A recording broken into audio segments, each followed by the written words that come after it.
O que nos traz esperança? Esse texto que eu li de Jeremias no início,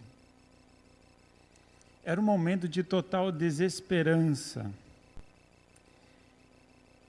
para um povo que tinha como um Deus invisível e invencível. Nosso Deus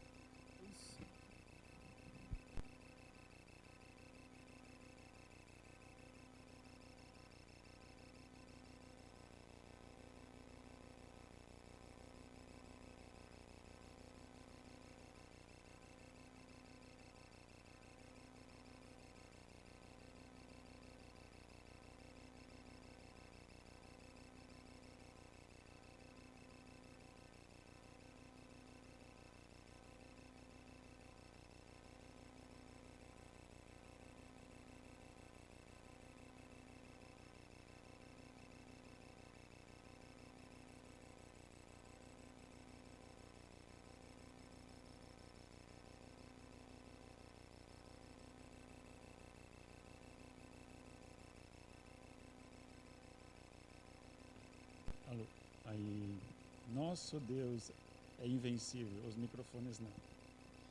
São muito temporais, depende da bateria, o fim é próximo.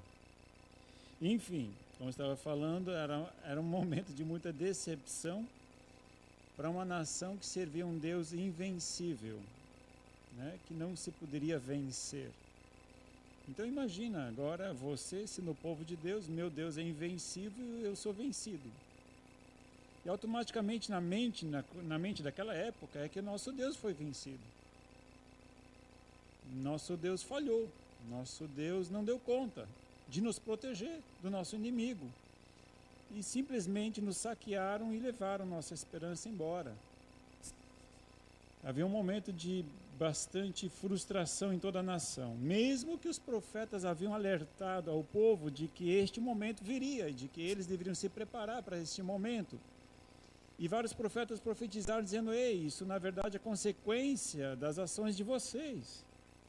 Mas mesmo assim eles não ouviram os profetas e mesmo assim se decepcionaram bastante neste momento. E então havia um momento de decepção e de frustração em toda a nação. Quando esse profeta se levanta e fala. Ele chora no meio de tantas situações que Jerusalém havia sido devastada. Mas na verdade o que acontece é que Deus já havia falado muitos anos antes, de que o povo deveria se lembrar dele. A grande questão é que na verdade o povo havia se esquecido de Deus. Essa era a grande realidade. Deus havia dado várias marcas, Deus havia dado várias lembranças para o povo, as quais o povo deveria respeitar, o que o povo deveria guardar, e o povo simplesmente não guardou aquilo que Deus havia pedido para eles. E eu acho interessante a forma didática que Deus trabalha. Acho que Deus é professor, né? Alguns dizem que Deus é engenheiro, né? Que ele arquitetou, né, todo o universo perfeitamente afinado, né? Os engenheiros vão concordar comigo nessa hora, né? Dizendo, não, realmente, Deus foi engenheiro, né? Outras pessoas já dizem que Deus foi biólogo, né? Deus fez tanta criação legal, né, perfeita, a natureza, os animais. Já outros vão dizer que não, Deus só podia ser médico, né? Uma criação tão perfeita, o organismo humano funciona de uma forma extraordinária. Eu já digo que Deus é professor, né? E os professores vão de concordar comigo, né? Por favor, concorde comigo. Porque ele usa formas muito didáticas de falar com o povo dele. Ele usa linguagens muito acessíveis para que o povo entenda aquilo que ele está querendo dizer. Ele usa figuras, ele usa exemplos, ele usa... Até ele é absurdamente didático na hora de ensinar uma coisa. Acho extraordinário isso, né? Ele mandava fazer uma festa para ensinar uma coisa. Assim, você já viu isso? O professor que é professor não faz festa, né? Para que os alunos lembrem de alguma coisa. Agora, se o professor fizesse uma festa para passar uma matéria, com certeza os alunos iam lembrar dessa matéria, né? Deus foi extraordinário na forma dele ensinar o povo. Ele usou vários recursos para ensinar o povo dele, para inculcar coisas na mente do povo. Algumas dessas coisas a gente encontra no Velho Testamento, eu acho muito legal isso. Em Êxodo capítulo 12, é a saída do povo do Egito. E Deus disse, olha, eu quero que vocês lembrem dessa data de uma forma extraordinária, tá? E essa data aqui, ó, se tem uma data que eu quero que vocês nunca mais vão esquecer, é essa data. E para vocês não terem problema de memória, para vocês não terem problema de esquecer essa data, eu vou fazer um calendário baseado nessa data. Deus não tem todo o poder? Claro que tem. Então vocês vão, ó, o meu povo vai criar um novo calendário. Pensa um cara didático, né? Esquece tudo que você viveu até hoje, vou criar um novo calendário. Pô, cara, que professor, hein? Que aula, hein? Nossa. Aí o que ele fala? Capítulo 12, versículos 1 e 2 diz, disse o Senhor a Moisés e a Arão na terra do Egito, este mês será para vós o primeiro mês do ano. Então ele diz, ó, vamos começar um novo tempo agora, hein? De hoje em diante vocês vão ter um ano diferente. Nós vamos criar um calendário. E Deus criou um calendário. E para melhorar a situação ainda mais, aí ele falou no capítulo 13, versículo 4 em diante. Capítulo 13, versículo 4 em diante. Hoje, no mês de Abibe, estais saindo, quando o Senhor te houver introduzido na terra dos cananeus, dos heteus, dos amorreus, dos heveus, dos jebuseus, a qual jurou a teus pais que te daria terra que mana leite e mel, guardarás esta cerimônia neste mês.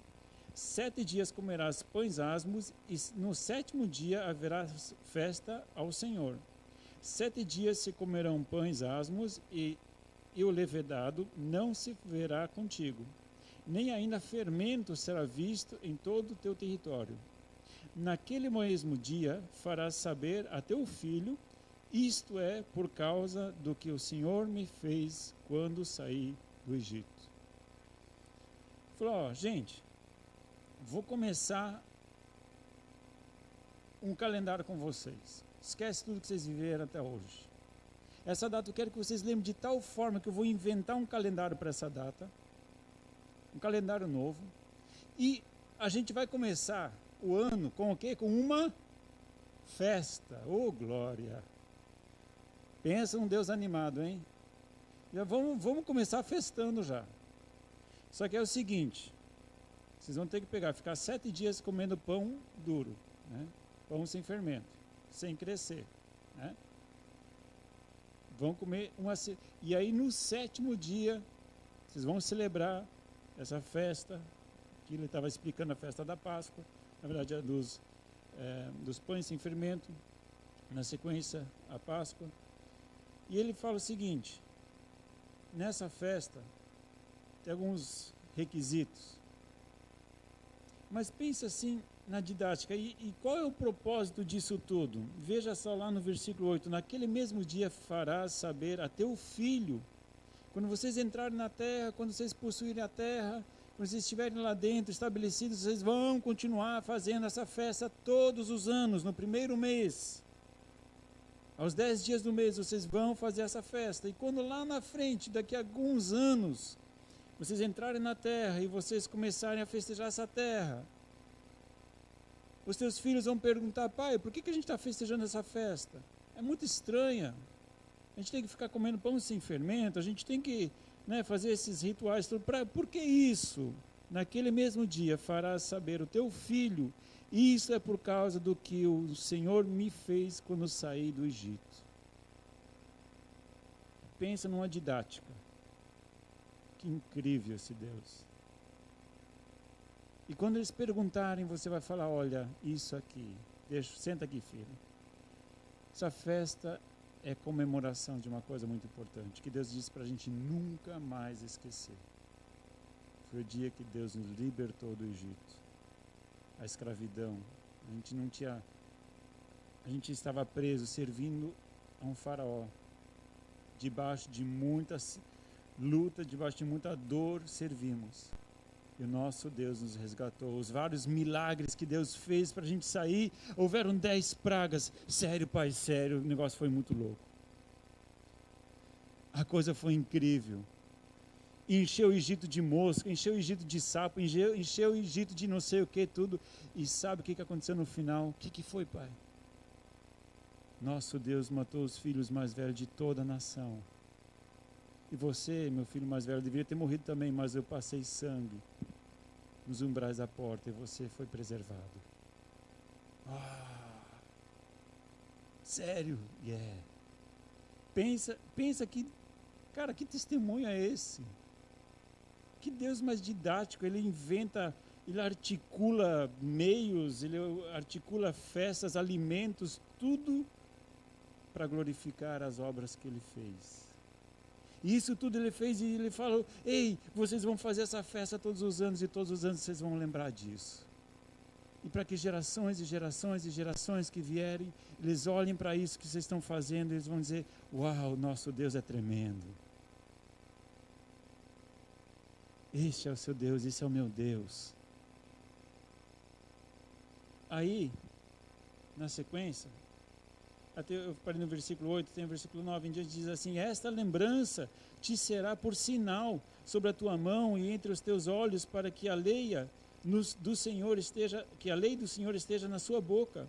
Pois com mão forte o Senhor te tirou do Egito. Portanto, guardarás este estatuto a seu tempo, de ano em ano. Também quando o Senhor te houver introduzido na terra dos cananeus, como jurou a ti e a teus pais, quando houver dado a ti. Enfim, aí a gente pode continuar lendo, que vai vir outras questões, mas queria destacar isso. Nosso Deus é um Deus criativo, é um Deus que traz à memória aquilo que traz libertação. Não se esqueça disso. Lembre disso, de ano em ano, repita isso. Quando você for sentar com os teus filhos, fale sobre isso. Faça eles lembrarem dessa festa. Não esqueçam dessa festa, a Páscoa. E sabe, gente, essa festa foi esquecida. Essa festa foi esquecida. Quando a gente lê o livro de Reis, de Crônicas, anos e anos e anos essa festa não havia sido mais festejada, não havia sido mais celebrada. De repente, um rei, lendo o livro da lei, uau, gente, faz tempo que a gente não festeja mais a nossa libertação. E ele convoca então a festa da Páscoa. Mas no meio de tanta angústia, depois de tanta promiscuidade, o povo já havia adorado tantos outros deuses, rapidamente se desviaram, porque não foram lembrados aquilo que o Senhor pediu para que eles não esquecessem. Ele tinha feito de todos os recursos mais didáticos possíveis para que o povo não esquecesse, mas o povo deixou de lado. Outros memoriais interessantes, incríveis foram feitos pelo povo. Se nós formos ver Josué, quando o povo entra na terra prometida, que Deus tinha falado, quando vocês entrarem na terra, festejem essas festas, mas ele ainda falou outras coisas. Em Josué, capítulo 4, depois de passar pelo deserto anos e anos, 40 anos, eles finalmente entram na terra prometida. E então em Josué capítulo 4, versículo 1 em diante, ele diz assim: tendo todo o povo acabado de passar o Jordão, disse o Senhor a Josué: escolhe dentre o povo 12 homens, de cada tribo um homem, e ordenai-lhes: tomai daqui do meio do Jordão, do lugar em que estiveram parados os pés dos sacerdotes, 12 pedras, e levai-as convosco para o outro lado, e depois depositai-as no lugar em que haveis de passar esta noite. Então chamou Josué os 12 homens que escolhera dentre os filhos de Israel, de cada tribo um homem. E lhes disse: passai adiante da arca do Senhor, vosso Deus, Ao meio do Jordão, levante cada um uma pedra sobre o ombro, segundo o número das tribos dos filhos de Israel. Para que isto seja por sinal entre vós no futuro, quando vossos filhos perguntarem: que significam essas pedras? Então lhes direis que as águas do Jordão se separaram diante da arca da aliança do Senhor. Passando ela pelo Jordão, as águas foram cortadas. Essas pedras serão para sempre por memorial aos filhos de Israel.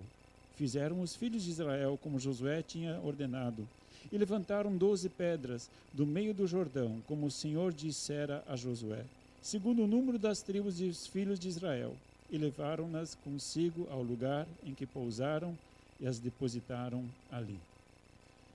Novamente, uma experiência extraordinária, incrível, sobrenatural, uma experiência que não tem a física, não tem como explicar, e, enfim, né? Simplesmente um rio, ele é represado de uma mão invisível. Claro que todos tentam explicar esses efeitos, né? Esses acontecimentos aí, inventam N, né, articulações aí, mas o que é incrível é que não dá para explicar.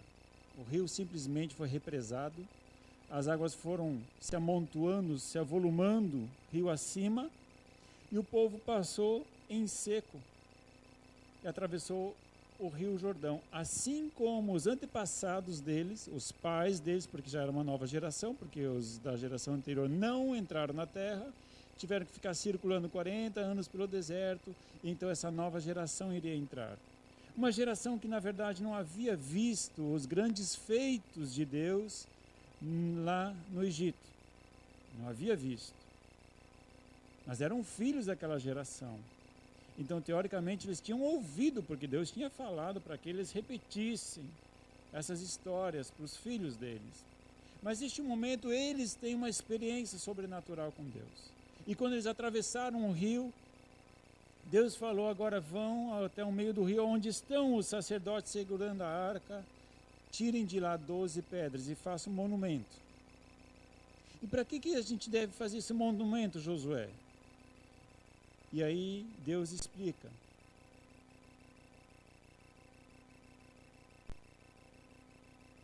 Versículo 5, ele lhes disse: passai adiante da arca do Senhor vosso Deus, ao meio do Jordão, levante cada um uma pedra sobre o ombro, segundo o número das tribos dos filhos de Israel, para que isto seja por sinal entre vós. No futuro, quando vossos filhos perguntarem o que significam essas pedras, direis. Ele falou: na verdade, esse sinal aqui não é nem para vocês. Esse monumento de pedras, isso aqui é para as próximas gerações. Para que eles vendo este memorial, eles olhem para trás e digam: pai, o que é isso? O que é esse montão de pedra aqui? E aí você vai contar a grande história, a grande aventura do nosso Deus, que fez o nosso povo passar em seco. E neste momento o rio estava cheio, era a época de colheita, era a época de cheias do rio. Algo incrível, algo sobrenatural, algo que era impossível acontecer, aconteceu. Sério, sim, é isso que nosso Deus fez. Uau! Gente, são acontecimentos que é para a memória. Extraordinários. E Deus diz: ei, isso aqui é para vocês lembrarem. Para quando vocês tiverem dificuldades, necessidades, olhem para isso, vejam isso sejam marcas em vocês. Isso seja algo visível para vocês, isso seja algo... E mais à frente, ainda em Josué capítulo 22, os próprios homens, até aqui a gente viu Deus ordenando alguns como é que posso dizer, monumentos, né, para que fosse lembrado. E aqui eu gostaria de destacar um outro monumento. Este monumento, na verdade, ele foi criado pelos próprios homens, para que eles não se esquecessem e as próximas gerações não esquecessem dessa aliança que o povo tinha um com o outro. Josué capítulo 22, a terra estava conquistada, mas haviam 2,5 tribos que tinham terras no oriente do Jordão. Então elas ficavam de um lado do Jordão, enquanto que todo Israel estava do outro lado do Jordão. Então ficavam 2,5 tribos de um lado, enquanto que todo o Israel conquistaram a terra, Canaã propriamente dita. E quando eles estavam voltando para casa, essas 2,5 tribos, eles fizeram um altar. E aí a gente pode ler lá em Êxodo capítulo 12, versículos 1 e 2, diz assim: então Josué chamou os Rubenitas, os Gaditas e a meia tribo de Manassés, e lhes disse: tudo que Moisés, servo do Senhor, vos ordenou, tendes cumprido, como tendes obedecido a minha voz em tudo o que vos ordenei. A vossos irmãos nunca desamparaste até o dia de hoje, antes tiveste cuidado de guardar o mandamento do Senhor vosso Deus. Então eles ajudaram a conquistar a terra prometida, vocês fizeram o trabalho de vocês, né, e agora estão despedidos. Versículo 10 diz assim: assim que chegaram à região junto ao Jordão, ainda na terra de Canaã, os filhos de Ruben, os filhos de Gade e a meia tribo de Manassés edificaram um altar junto ao Jordão, um altar de grande proporção. E quando os filhos de Israel ouviram dizer que os filhos de Ruben, os filhos de Gade e a meia tribo de Manassés haviam edificado um altar defronte da terra de Canaã, na região junto ao Jordão, do lado que pertence aos filhos de Israel. Eles ficaram muito indignados, eu não vou ler todo esse texto, mas eles ficaram muito indignados. Vocês fizeram um altar a deuses estranhos. Eles ficaram muito irritados, porque, agora Deus nos fez conquistar essa terra e vocês edificam um altar a deuses estranhos. E queriam agora saber qual o significado daquela construção, daquela edificação memorial, que para eles era ridículo. Versículo 24, diante eles explicam: pelo contrário, fizemos isso com receio de que amanhã vossos filhos virão a dizer aos nossos: que tendes vós com o Senhor Deus de Israel? O Senhor pôs o Jordão por termo entre nós e vós. Ó filhos de Ruben, filhos de Gade, não tendes parte do Senhor. Assim bem poderiam os vossos filhos fazer com que os nossos deixassem de temer ao Senhor. Pelo que dissemos: edifiquemos agora um altar, não para holocausto, nem para sacrifício, mas para que entre nós e vós, e entre as nossas gerações depois de nós, nos sejam testemunho para podermos fazer o serviço do Senhor diante dele com os nossos holocaustos, com os nossos sacrifícios e com as nossas ofertas pacíficas. Então, para que os vossos filhos não venham a dizer amanhã os nossos: não tendes parte no Senhor. Eles já estavam quase prontos para a briga já, né? E aí eles disseram: não, esse altar a gente fez, não é para sacrificar nada em cima, não é para a gente derramar sangue de cordeiro aqui em cima desse altar, não. É um altar de memorial, é um altar de memória para que as vossas próximas gerações, nossas e de vocês, se lembrem que nós fazemos parte do teu povo. Porque vai que daqui a algumas gerações os nossos filhos vão querer adorar a Deus do lado de vocês lá. Aí os filhos de vocês vão dizer: não, o Jordão aqui, o Jordão é a divisa, aqui vocês não podem vir para cá. Então esse memorial que foi levantado aqui serve para lembrar de que nós também pertencemos a esse povo. Esse Deus de vocês é o nosso Deus, é o mesmo Deus, e nós podemos atravessar o Jordão, adorar a Deus em paz. Nossos filhos vão poder atravessar o Jordão, adorar em paz, sem criar atrito nas próximas gerações. Queridos, veja só como é que nosso Deus... Isso, na verdade, não foi Deus que pediu para fazer. Mas eu creio que Deus não foi contra eles criarem este altar, porque não era altar de adoração, era um altar de memória, para que ele fosse lembrado no futuro. Então eu não creio que seja errado nós criarmos monumentos que nos lembrem a adorar a Deus, ou nos lembrem da lei de Deus. Porque nosso Deus é um Deus criativo. Ele depositou dentro do nosso coração essa criatividade. O que eu estou querendo dizer com tantas coisas de memória, de lembranças, de resgatar lembranças? E para isso eu gostaria de ler em Lucas capítulo 22, versículo 19. Lucas 22, 19. Porque nosso Deus é o mesmo Deus, ontem, hoje e sempre. Jesus, quando estava na ceia do Senhor, ele fez algo igualmente incrível do que nosso Deus no Antigo Testamento. Lucas capítulo 22, versículo 19 apenas. E tomou o pão, deu graças, partiu e deu-lhes, dizendo: isto é o meu corpo que por vós é dado. Fazei isto em memória de mim.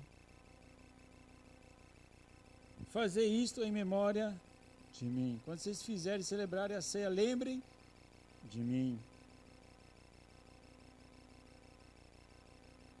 A mesma receita do Antigo Testamento, mesmo Deus do Antigo Testamento, Jesus aplica para si e diz: ei, eu quero que vocês nunca esqueçam o preço que foi pago por vocês.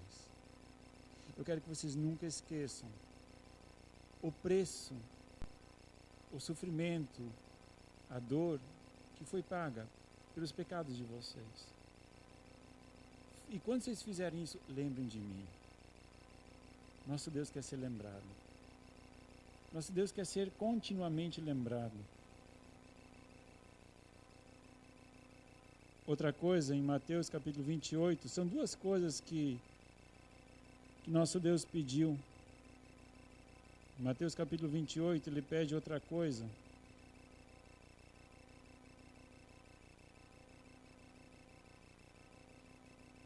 Finalzinho do capítulo 28,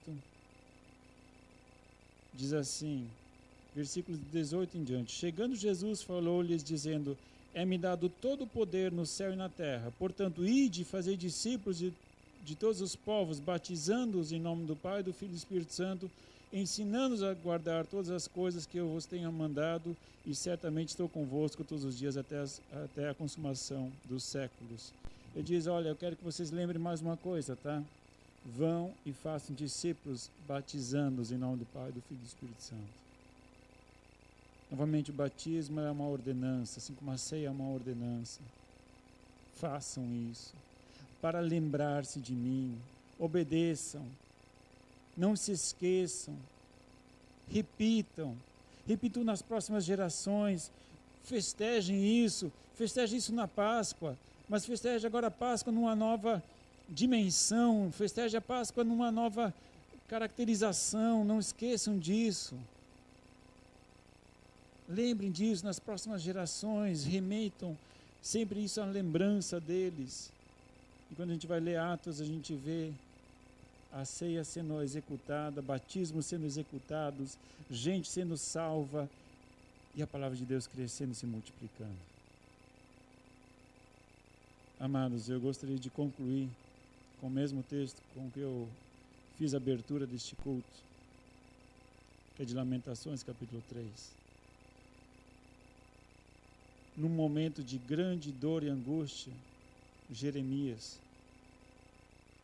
esse profeta que foi preso, foi jogado num poço, foi amarrado, foi sequestrado. Pensam a vida difícil que esse profeta teve, viu? Jeremias é conhecido como o profeta chorão, né? Porque realmente ele passou um período muito complicado, muito difícil, de muito desânimo, desmotivação em toda a nação, e ele pregava e não era ouvido, e quando era ouvido era odiado.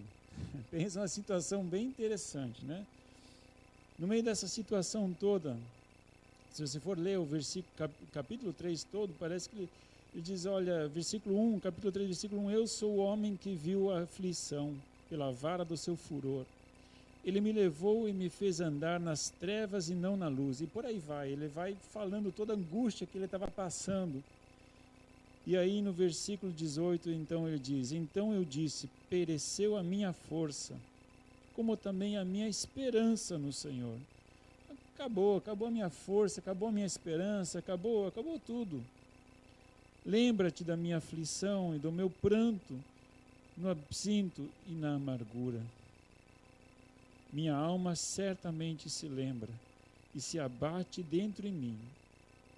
Entretanto, disto me recordo e, portanto, tenho esperança. As misericórdias do Senhor são a causa de não sermos consumidos. Pois as suas misericórdias não têm fim. Novas são a cada manhã, grande é a tua fidelidade. A minha porção é o Senhor, diz a minha alma, portanto, esperarei nele. Amados, tragam à lembrança aquilo que te dá esperança. Tragam à lembrança aquilo que vos dá esperança. Não sei quais são as datas que Deus marcou nas suas... Assim como a ceia é uma comida que nos remete ao sacrifício de Jesus. Mas o que a Bíblia e o que eu vejo Deus nos alertando é: traga a lembrança, marque datas, coloque coisas que te lembrem de Deus, coloque coisas dentro da tua casa que te lembrem da graça de Deus, conquistas de oração, coloque elas onde você possa ver, para que você possa dizer: eu sei que o meu Redentor vive, porque Ele me atendeu, Ele vai me atender novamente. Resgate novamente a fé. Eu coloquei aqui que símbolos, que datas, que objetos, que lugares, que dias ou que comidas poderiam servir de marco para você ou a sua família, e você testemunhar dizendo para o teu filho: filho, você está vendo essa foto aqui? Essa foto aqui é um marco para mim, porque é nesse dia que Deus fez um milagre na minha vida. Filho, está vendo? Está vendo essa situação aqui? Está vendo isso aqui foi um marco para mim. Amados, que nós possamos compartilhar a nossa fé com marcos, com coisas didáticas para os nossos filhos, dizendo: vem cá, você está vendo isso aqui? Ó, foi um milagre de Deus na minha vida. Compartilhe a sua fé. Tenha marcos na sua vida que façam você se lembrar do Deus que você serve. Respostas que Deus deu. Faça voltar à sua mente aquilo que te dá esperança, para a glória e honra do seu nome. Vamos nos colocar de pé.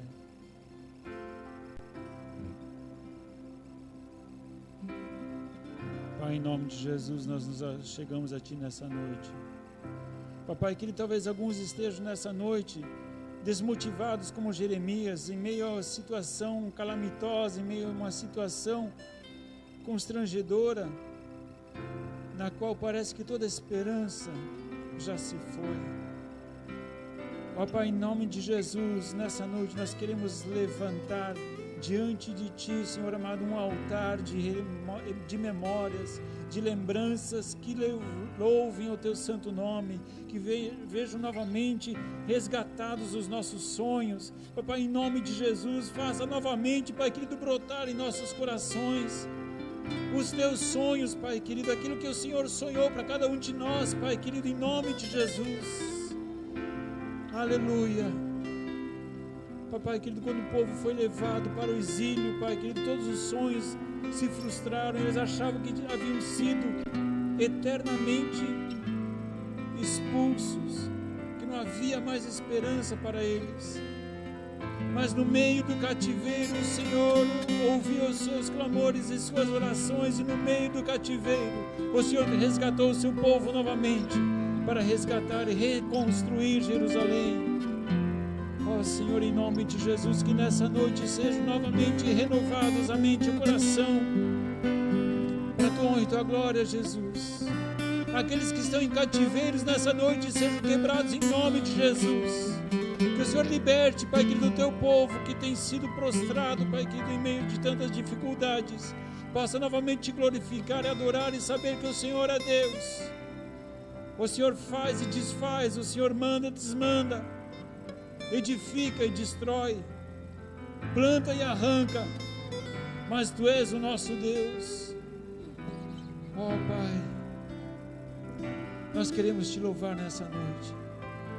e declarar que nossa fé, Pai querido, vai estar ligada à eternidade, Senhor.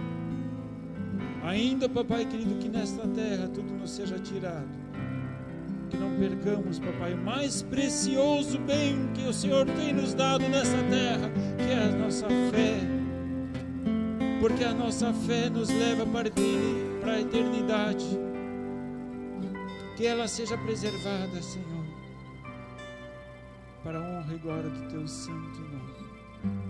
Aleluia, Jesus.